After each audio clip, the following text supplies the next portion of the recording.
It's final. By majority, nagdesisyon na ang mga judges ng ICC na ibasura, i-reject ang appeal ng kampo ni Duterte na paulit-ulit na kini-question nga ang jurisdiction ng ICC on the case of Duterte. Ayan na, ICC has jurisdiction in Duterte case. Kinabit ang mga counsel ni Digong, no? Ay nalagi, appeal-appeal. Sige, appeal-appeal. Kanang inyong energy sa sigig appeal, may pag-inyuhan na lang na i-focus para sa depensa sa full trial. Sa bagay, kabalo man dyan ang kampo ni Duterte, no? Nga kulelat sila sa depensa, so dinadaan nilang nila. So walang kamatayang pag-question ng jurisdiction. At sa House hearing naman today, former Senator Trillanes is literally in the House. Tingnan niyo naman.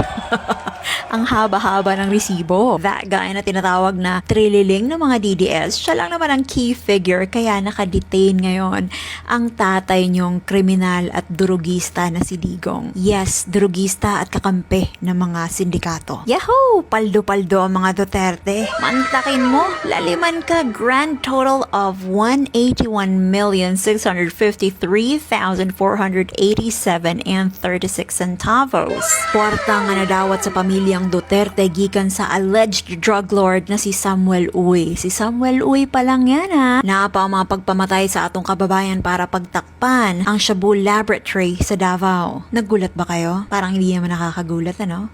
War on drugs? Kinatay lang at pinagpapatay lang ang mga kababayan nating mahihirap for the show, for the optics, na kunwari nilalabanan nila ang droga. Kunwari, I hate drugs. Pero BFF ang drug lords? Yung Michael Yang, ginawa pang economic advisor. Tumatanggap ng pera mula sa Pogo, campaign funds mula sa droga. San ka pa? Kaya nga minamarket ng mga Duterte ang sarili nila bilang simpleng tao. Mga simple lang, mga pobre kunuhay. Pero paano kaya nila na-afford ang dollars na pinambabayad kay Kaufman, the legal counsel ni Digong sa ICC? At ang army of trolls, lawyers ni Sara Duterte. Kung DDS ka at hanggang ngayon hindi mo pa rin nakikita na pinaglolo ko lang kayo ng mga Duterte at binababoy lang ang taong bayan, aba, hindi mo mahal ang Pilipinas. DDS ka lang talaga.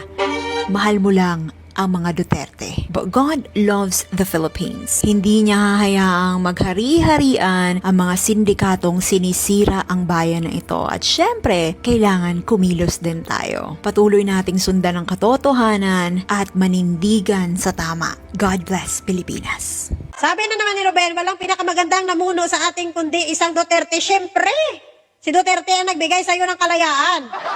Siya lang naman ang nagpalaya sa iyo sa kulungan, di ba? Kaya talagang maganda talaga ang iyong kanyang pamumuno. Kasi ang mga katulad ng mga kriminal, binigyan niya ng kalayaan. Binigyan din niya ng kalayaan yung mga planderer, yung mga kawatan na pinakulong dati ni Pinoy. Kaya talagang napakaganda ng kanyang pamumuno. Maganda din yung pamumuno niya kasi yung mga nakakulong na Chinese drug lord, talagang pinalaya pa niya. Di ba ang galing? Talagang napakaganda ng ginawa niya. Nakakalungkot lang isipin kasi yung mga mahihirap at ultimo ang namatay. Pero yung drug lord, buhay na buhay. O, di ba? Napakagaling. Napakagaling din ng panahon niya kasi syempre may mga pogo tayo. Di ba? Napakaganda nun. May pogo ang Pilipinas. Yung pogo na talagang hinihindian ng ibang bansa kasi basura nga sa ibang bansa yan, ayaw nila ipasok sa kanilang bansa. Talagang niligal ni Duterte sa atin. Napakagaling, napakaganda. Marami tayong pogo hub. No, nandyan yung lahat ng mga sindikato. Di ba? Ang galing. No, ang galing din niya kasi niligal din yung isabong. O, di ba? Naging sugarol ng mga Pilipino. Kaya nga nagkaroon ng mga missing sa bungiro nung kasagsagan ng panahon ni Duterte. Sabong pamor. Kaya napakaganda talaga ng ginawa niya sa Pilipinas. Napakaganda. Walang katulad.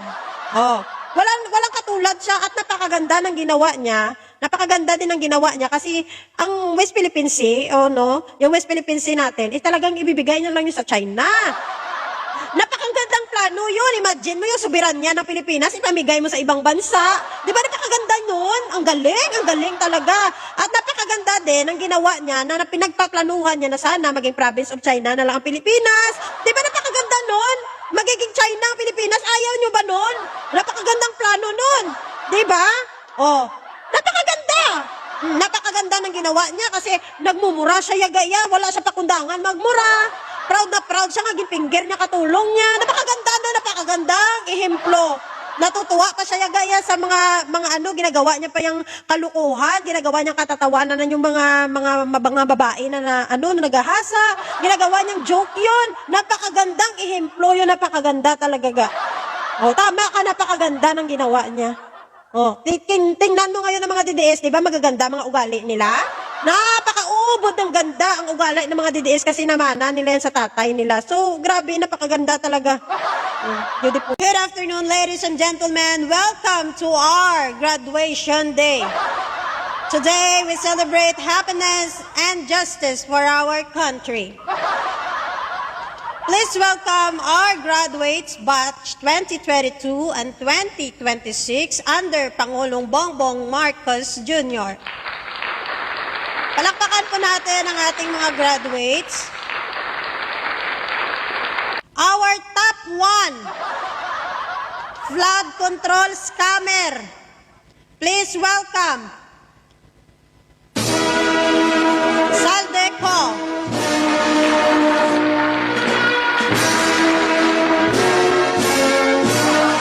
Please take your diploma. Wear your orange shirt. Our next award goes to Rodrigo Roa Duterte with the award of Crimes Against Humanity. Next, we have Teves with the award of Mastermind of Assassination of Digamo. Next, we have the Pogo Queen, Alice Guo. Next, we have Kiboloy, Apollo Kiboloy, the human trafficker and the child abuser. Next, we have the plunderer, Bong Revilla Jr. Next, we have the highest award of flood control scam also, the #1 contractor under Rodrigo Roa Duterte administration, no other than the Discayas. And also we have the special award to all the fake news peddler vlogger.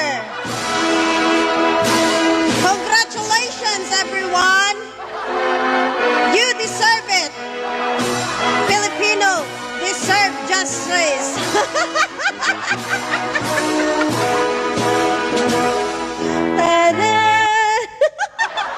Congratulations, guys! Mabuhay po ang bagong Pilipinas! Napaka-weak talaga ni BBM. Napaka-weak ng Pangulo. Imagine mo, malalaking tao, napapakulong. So, palakpakan natin ang ating Pangulong Bongbong Marcos. Saludo, saludo, saludo, BBM. You're the best. Congrats sa ating lahat. Congrats, Pangulong Marcos. Congrats sa gobyerno natin at Administrasyong Marcos. Mabuhay po ang bagong Pilipinas. Pag-usapan natin yung 20 na namatay na OFW sa April 15 pa ito, pero yung mga DDS hindi makamove on. Paulit-ulit comment sa akin, i-content mo. Ito na! Ito kasi mga mango ni nga mga DDS, ni nga mga content creator, pinakalat nila, bakit kasi 20 ang namatay lahat? Bakit madami? Meron pa doon inabuso sila, kawawa na saan yung justice? Kung si Tatay Digong to, hindi mangyayari, pakyaw! Hindi nyo muna inalam kung ano ang dahilan, bakit 20 sila lahat na iuwi. Kaya nasasabihan kayo ni istorya, ni Juan na mga tanga at bobo din kayo ng mga kauri ng DDS na sinusuka kayo ng kapwa nyo DDS kasi pamango-mango kayo. Ang hilig yung magchismis, ang hilig yung gumawa ng kwento. Ay, paliwanag natin! Kaya yun, naging 20 DDS, ha? Naging 20 sila lahat. Kasi po, di ba may gera? Yung iba doon, wala pang papel, hindi natapos yung prosesong papel. Kaya po, ganon. Na-stranded nga yung buhay, sabi nga ni Juan, no? Na istorya ni Juan, na-stranded nga yung buhay, yung patay, hindi. Alam ka naman yung buhay, stranded, yung patay, palit pa rin yung lahat ng kabaong. Kay may gira. Ang tanga talaga ng mga content, talaga ng mga DDS, makakontent. Di tatay, digong, hindi mangyayari to. Nasaan ang hostisya sa 20 na namatay? Hostisyahin nyo yung namatay dahil sa sakit! Normal death yung ginamatay, may sakit sila. Anong hostisya yung hinihingi nyo? Mas magaling pa kayo sa, sa gobyerno natin? Tragis na mga to. Makakontent lang eh. Meron doon may chismosa nga isang tigulang na, no? Ay, paryagaba, ang tanda-tanda na nag-content. Ayon sa sa background check ko. Yuta! Background check. Hindi, gani ka pang inabuso, background checking ka pa? Pinalabas niya na inabuso daw yon, kita mo lang. Mas magaling pa sa gobyerno. Sa tingin mo, hindi malalaman yan kung inabuso yung isang tao sa pagkamatay niya. Lahat ng mga patay may nakalagay dyan kung anong cause of death. Malalaman mo na lang kung ikaw na yung mamatay sa uli. Kaya ilalagayan kung ano yung rason kung bakit ka namatay. Tangang matanda na yun, puryagaba ka, tanda-tanda ng kamango, mamamatay na maya. Alam mo, ikaw na matanda ka, puryagaba sa'yo, no? Kasi narespeto man tayo sa matatanda. Pero alam mo, ikaw yung matanda na malapit ng kunin ng lupa, kainin ng uod, mamamatay ka na lang na bubo. Hindi talaga ginagamit yung utak eh. Makakontent lang. Ay, kayo mga dinis, nag-isipan nyo naman yung mga content nyo. Kaya kayo laging napapahiya. Tapos pag kinurek kayo, magagalit kayo. Animal. Sagutin natin to ang isang patanga-tanga na DDS. Backbench, makinig kang maigi. Sabi niya, Team 30, kung matalino ka, sagutin mo yung ninakaw ng administrasyon ng Marcos. Kung kasama dyan yung tax mo, bawat padala at remittance mo. Sige, sige nga, kung matalino ka, hindi ka ba tanga? Ito, makinig ka. Ang dami mong nilista. 241 billion, 500 billion, 250 billion, 129 billion, 117 million, 62.5 billion, 89 billion, 62 billion, 62 billion, 62 billion, 14.370 billion! Sa bilyones na yan na sinasabi mo nga hunghang ka, ang tanong dyan, nasaan ang ebidensya mo? Paano mo mapapatunayan na ninakaw niya yan kung wala kang ebidensya? Hindi ka ba nagtataka, tanga? Nag-impeachment na si BBM. May patunay kayo? May ebidensya kayo na nilatag? Yun na sana yung pagkakataon nyo na mapatunayan sa taong bayan na nagnakaw si Marcos. Pero bakit wala kayong ebidensyang nilatag? Puro guni-guni lang, puro lang kayo chismis. Hindi yan madadala sa korte ang hurim-hurim nyo. Yung guni-guni nyo, hindi yan madadala sa korte. Basic lang na pagka ikaw ay nagsabi na kawatan siya, dapat may ebidensya ka. Ngayon, tanungin kita, kung nagnakaw si Marcos, nasaan ang ebidensya? Aba, bilyon-bilyon yan, malamang may resibo kayo, di ba? Kung wala kang resibo, ibig sabihin, chismes yan. Chismes or propaganda. Ganun lang kasimple. Tandaan mo. Simula pa noon, ang sabi ng lahat, magnanakaw ang Marcos. Nagkalamatay na sila! Nagkaladito na yung mga nangunguna na nagsabi na magnanakaw ang Marcos. Hanggang ngayon, wala ni isa sa inyo ang nagpatunay. Yung comment mo, ma'am, after the sufficient is substance. Ayun. 10 days, ma'am, on Monday daw po. Nakapag-send na po ba kayo ng response daw? Ayun.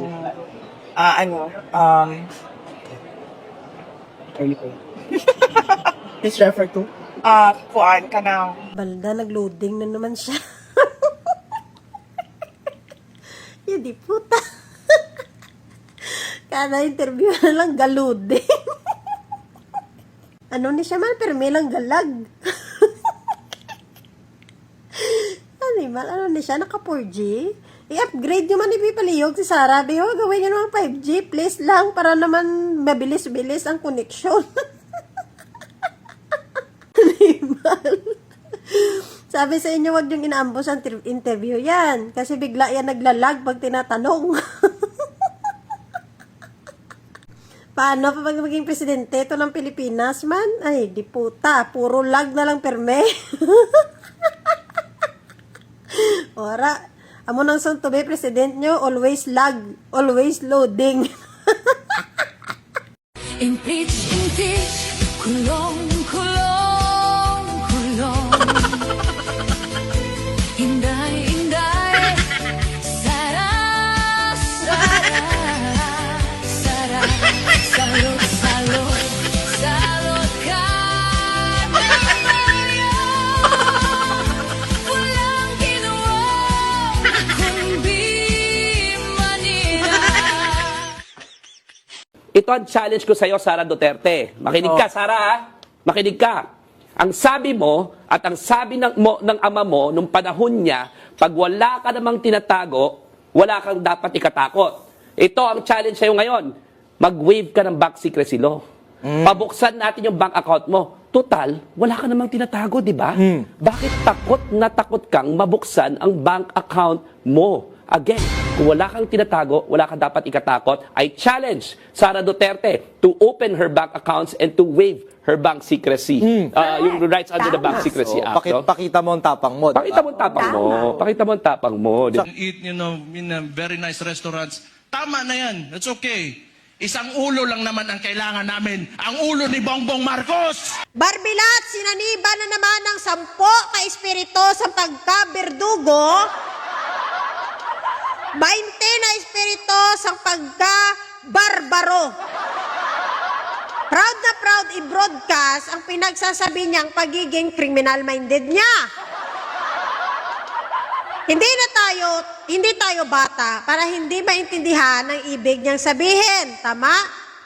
Alam natin kung ano ang ibig sabihin ng gusto niya daw ang ulo ni Bongbong Marcos. Kailangan pa ba i-discuss yan? Sabihin na naman ng DDS, joke na naman.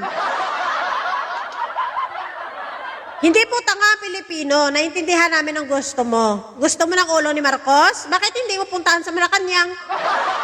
Kung talagang matapang kayo ng mga Duterte, bakit hindi nyo gawin?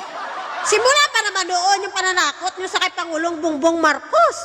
Simula sa tatay mo, simula papunta kay Sara, ngayon, nagpunta na sa'yo.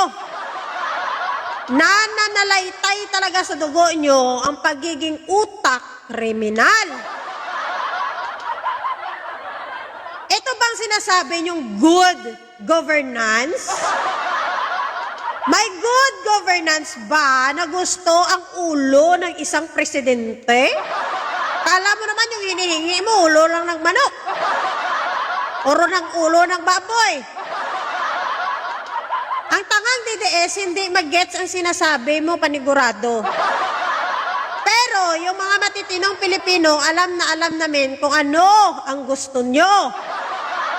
Hindi nyo mapababa ang Pangulo sa people power nyo nakakarampot, sa destabilization nyo na kung ano-ano nang ginagawa nyong kapit nyo san, ngayon naman nagmamanifest na lang kayo ng ulo ng presidente. Hanggang ganyan na lang kayo. Hindi nyo kasi kayang pabagsakin ang Pangulo, kaya you want him dead na lang. Gusto nyo na lang talaga siyang matege. Yun na lang talaga yung chance na makabalik kayo sa posisyon. Pero malabong mangyari yan. Alam mo bakit? Kasi si PBBM protected yan by God. Protektado ng Panginoon yan. At alam naming lahat na ang Panginoon mismo ang gumawa ng paraan para magkagulo-gulo itong bansa natin, para makita ang totoong kulay nyo ng mga Duterte. Mga kababayang Pilipino, pinalaki po tayo ng ating mga magulang na may magandang asal. Huwag po nating tularan ang ginagawa ng mga Duterte na puro kriminal ang utak, na puro pananakot, pagpatay, puro kasamaan ang tinuturo sa mga Pilipino, no? Huwag nating hayaan na burahin ng mga Duterte ang kultura nating Pilipino na simula pa sa mga ninuno natin na tinuturuan tayo mga Pilipino ng magandang asal. Napansin nyo ba sa speech ni Baste, may narinig ba kayong positibong salita? Wala. Puro lahat paninira at galit. Tapos ang title, Good Governance. Paano maging good governance kung kayo mismo ang lumalabas sa bunganga nyo is kasamaan? Bad governance. Ganon. Tawag ako, tumawag. Ano? Ano yun? Ano? Complete na tama yan. Mumurahin mo lang sa Sara. 150,000. Isang mura lang yun. Mumurahin ko 1 month. 1 month. 1 month. Iputa sa dami-dami ng vlogger sa mundo. Pwedeng bayaran, pwedeng iupiran. Ikaw pa talaga mo. Sa dami-dami na ipapagawa sa'yo, pagmumura pa talaga. Hindi na ang mahal-mahal naman, 150 ang pagmumura ng isang ungo. Ano yun ang vlogger na yun? Okay pa ba yun? Nasa tamang isip pa ba yun? Imagine mo kukuha ka na magmumura kay Sarah ang ungo. Wow! Paano ka magmurango? Makyo! Munang ina mo! Ayop ha! Halot! Halot! Magnanakaw! Kunhita! Kunhita! Ganon nga. Iputahin. Bakit ikaw? Para hindi masakit? Imbes na pangit pakinggan, nakakatuwa pakinggan. Diba? First time sa history ng Pilipinas na may isang ngungo na vlogger na palamura sa isang politisyan. Diba? Ikaw lang yun. Ngo, ikaw lang yun. Rare ka sa lahat ng vlogger. Kasi sa kabila ng iyong kapansanan, grabe ka manglait. Grabe kang manglait at grabe kang magsalita ng masama against sa mga kaaway ng mga Duterte.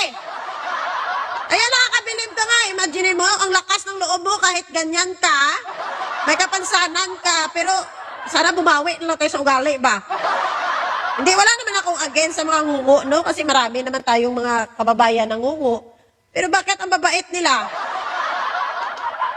Itong ngungo na to, pero, oh my God. Diba? Sana all, ngungo, babayaran ng 150K para lang magmura. Mapapasana all na lang kami. Ikaw na, hawak mo na ang met. Hawak mo ang met. Hawak mo ang gabi. Hawak mo ang met. Dimona! Yung Dimona! Kung dati, sabi ni Sara Duterte, I love you, BBM. Ayaw naman ang sigaw ni Sara, I love you, Sami Oy. Hindi lang ni Sara, kundi buong ang kanila. I love you, Sami Oy. Thank you, Sami Oy. Hindi ka ba masaya? Merong pera ang iyong pamilya galing sa drug money. Sana all. Sana all may pera. Ano mga DDS, kaya nyo pa ba? Nakita niyo si Trillanes, talagang may manager's check talaga sa, which is galing sa bangko, na magpapatunay na merong binigay na pera si Sami Oy sa mga Duterte. Hindi lang sa isang Duterte, kundi sa buong ang kanila.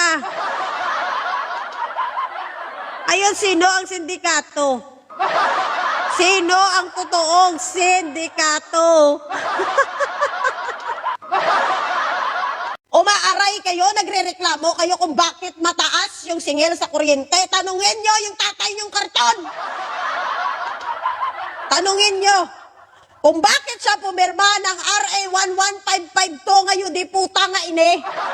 Nga Lifeline Energy kung saan nagsasubsidy daw ito hanggang 2051. Yung di puta nga pahirap sa Pilipino hanggang 2051. Sa mga hindi nakaintindi, makinig kang mabuti. Kahit i-search nyo to ga, totoo to. RA 11552, Lifeline Energy na pinirmahan ni Duterte. Ayon dito ga, ito ay nagkakaroon ng diskwento. Ang mga Lifeline consumers maaaring kinukuha mula sa ibang konsumidor. Ibig sabihin, maaaring tumaas ang singil sa kuryente ng mga regular o komersyal na konsumidor upang punduhan ang subsidiya. In short, ginigisa ang mga Pilipino sa sarili nilang mantika. Ginagago tayo dito sa RA 11552 na to eh. So para makuha itong subsidy na ito, tayo na mga regular consumer ang magbabayad. Ano ba to? Ano pa? Ang mga benepisyo ay para lamang sa mga low-income household na nasa ilalim ng threshold na kadalasang naglilimita sa paggamit ng kagamitang elektrikal, ilaw lang at ventilador ang kadalasan nyo, di puta. Sobra naman magpahirap sa Pilipino.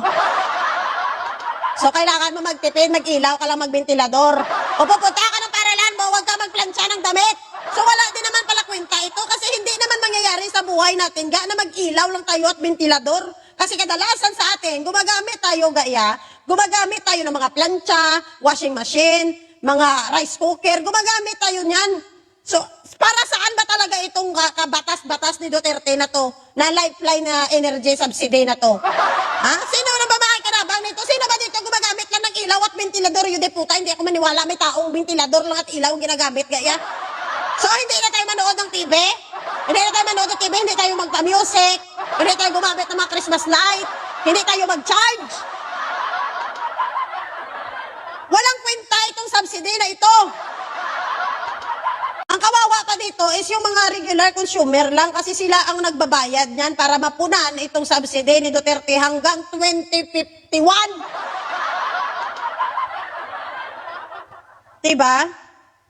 O, ang ilang kritiko ay nagtatanong kung gaano ka-target ang tulong at nagpapahayag ng pag-alala na ang karagdagang singil sa kuryente ay pasanin ng regular na taxpayer.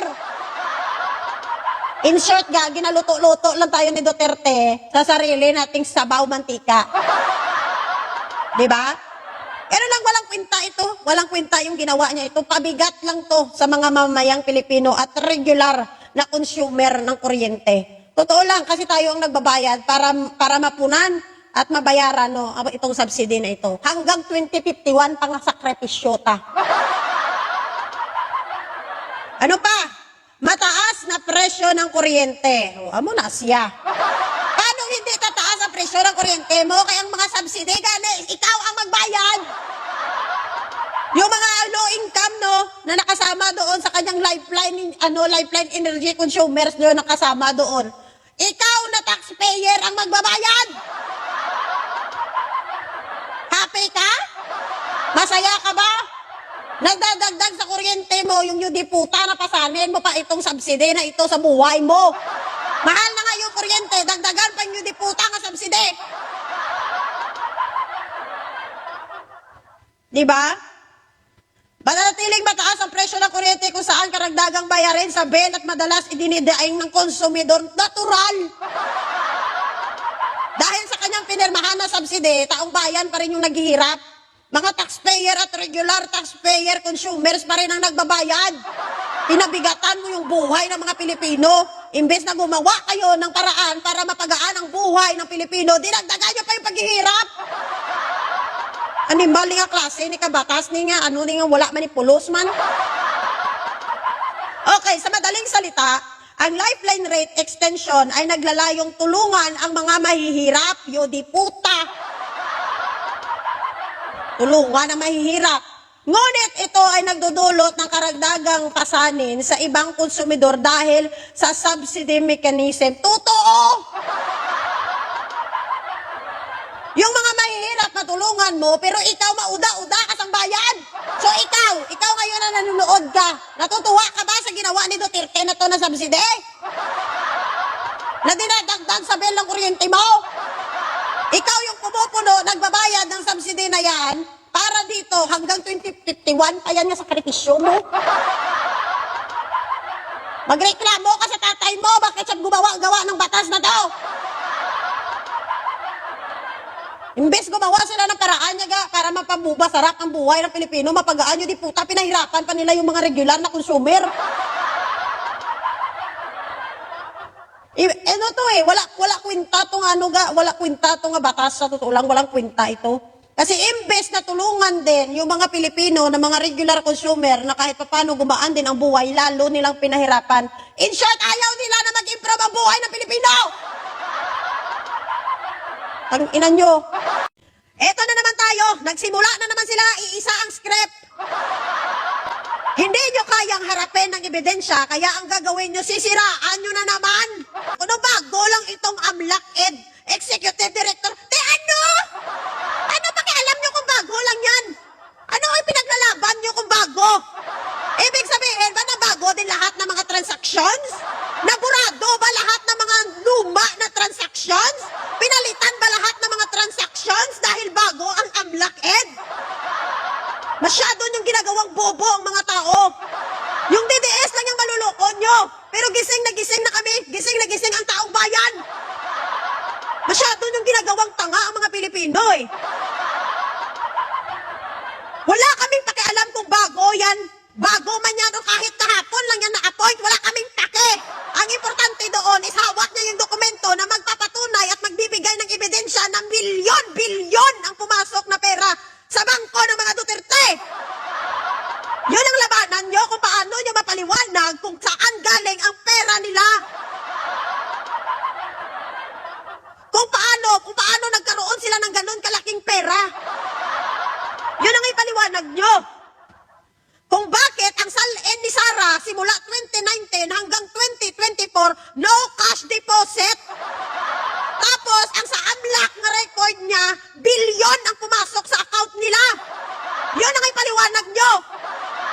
Wala kaming pakialam kahit kanina lang na-appoint yan, wala kaming pake.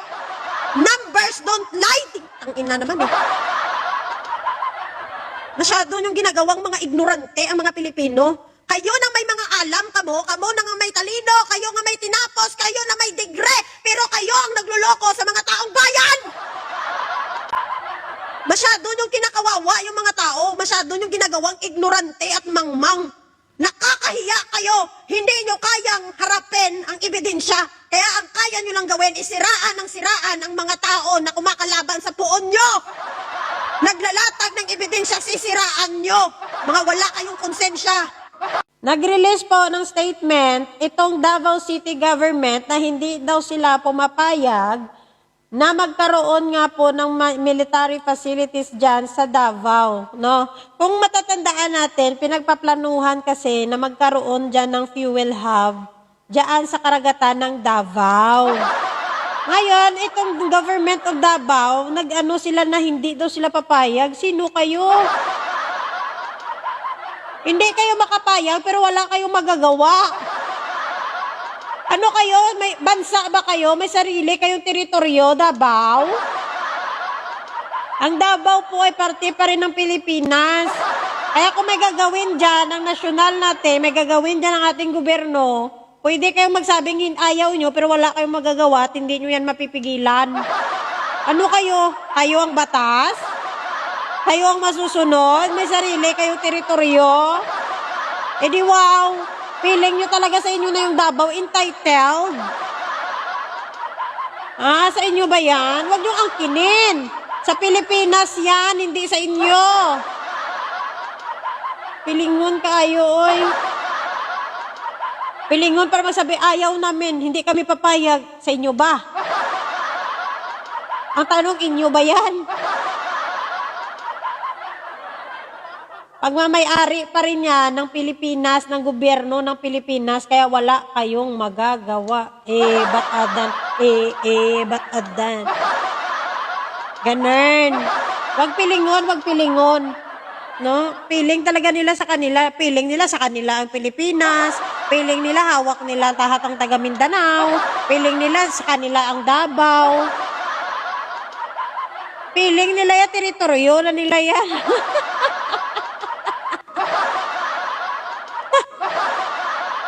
Sariling bansa, ano yan, Davao country. Ay na lang. Wag pilingon, oy, no? Wag pilingon. Kung gagawa dyan ng fuel hub, ang US, wala kayong magagawa at hindi nyo yan mapipigilan. May pa-advisory. sa lahat ng mga DDS. Talagang gagawin kayong tanga, bobo, ignorante at mangmang ng mga kauri nyo. Advisory to all Duterte diehard supporters, to all true green DDS. Please obey the advisory. Number 1, do not watch impeachment proceedings against VP Sara. O huwag kayo manood kasi baka mamulat kayo sa katotohanan. Do not watch mainstream media. O, kasi pag mabalitaan kayo ng katotohanan, baka mawala yung pagiging DDS nyo. Do not read mainstream newspaper. Talaga naman, niluluto ang utak, gagawing ignorante. Block all social media pages of mainstream media. Hindi po, gagawin talagang mangmang, talagang mga DDS. You know? If in doubt, consult only DDS personalities like Banat Bay, Sasasot, Loren Badoy, Maharlika, Harry Roque. O, kasi fake news yan eh. Talagang pag nagtanong kayo sa kanila, pag nag-consult kayo ng mga concerns nyo sa kanila, talagang sasagutin kayo nila na suwak sa inyong panlasa. Di naman yan sasabi ng against sa inyong panlasa. Siyempre, ang sasabihin nila sa'yo, yung maganda, masarap sa tinga nyo. Dito pa, ignore family members, relatives, and friends who are against BP Sara and the 30 family. They will only cause you stress and anxiety. Grabe no, pati pamilya mo, iwasan mo dahil sa Duterte. Gagawin talaga kayong kulto. Gagawan kayo ng sarili nyong mundo. Nilalayo kayo sa iba't ibang tao. Talagang talagang parang hinihiwalay kayo. Hinihiwalay kayo sa totoong tao. Okay, 7, watch and follow SMNI only. Diyan ako dati, naging buang-buang sa SMNI. Talagang ginaya ko yan dati. Binlock yung mga IBSBN, mga GMA. Pinagbablock ko yan kasi sabi ni Duterte, di ba? Sa SMNI lang kayo manood. Kaya lutong-luto yung utak ko nung DDS pa ako. Wala akong ibang naririnig na balita kundi SMNI lang. Talagang maluluto talaga yung utak ko doon. Number 8, read the Bible and pray daily. Wow! Tinuruan mo na i-ignore ang pamilya tapos gusto mo manalangin sila araw-araw. Grabe. Dinamay na naman yung Bible at ang prayer. Yan na, yung mga DDS, gawin nyo yan. Dapat humiwalay kayo sa mga totoong tao. Humiwalay kayo sa totoong mundo. Sa mundo na hindi angkop at hindi masarap sa tingan nyo. Kumbaga, magpatanga-tanga kayo, magpamangmang-mangmang kayo at magpa-ignorante na lang kayo. Pag ito ginaya nyo talaga, grabe. Ikaw na talaga. Kulto na kulto ang dating eh. Alin sa dalawang presidente ang mas gusto mo? Letter A, ang sabi niya, magnakaw ako ng eroplano para mailigtas ko lang ang mga OFW. Letter B, walang lilipad na eroplano kaya maghanap kayo ng safe place para pagtaguan nyo. Ipili na. Sabi ni Kuya, ano ang pipiliin? Yung presidente na nagsabi na magnakaw ako ng eroplano at ipasundo ko ang OFW. Pakasarap sa tenga. Napakasarap sa pakiramdam. Nakaka-touch naman. Masyadong sugar-coated. In short, budol. Paano natin nasabing budol? Ganito lang yon. Nagnakaw siya ng eroplano habang may gyera pa sa ibang bansa. Sa tingin mo, makakarating ba yung ninakaw niya na eroplano doon sa ibang bansa kung hindi pa humuhupa ang gyera? Yung letter A mo na presidente, nag-i-imagine siya na avatar siya. Yung letter A mo na presidente na sinasabi mong magnakaw ng eroplano para masundo ang OFW, parang nabubuhay siya sa panahon ni Saido? Ano yan? Ang letter A mo na presidente, in short, binubuhay niya kayo sa out of this world na realite na nangyayari. Kasi sa totoong buhay, pag may gyera, kahit na 1 milyong eroplano pa ang nakawin ng presidenteng letter A, imposibleng masundo niya ang OFW sa kasagsagan ng gyera. Gets? Pumunta tayo ngayon dito kay Presidente letter B. Ang sabi ng Presidente, maghanap muna kayo ng safe place na mapagtaguan ninyo habang wala pang lumilipad na eroplano. Pag napakinggan mo, parang madidisappoint ka. Pero yan ang realidad tuwing may gyera.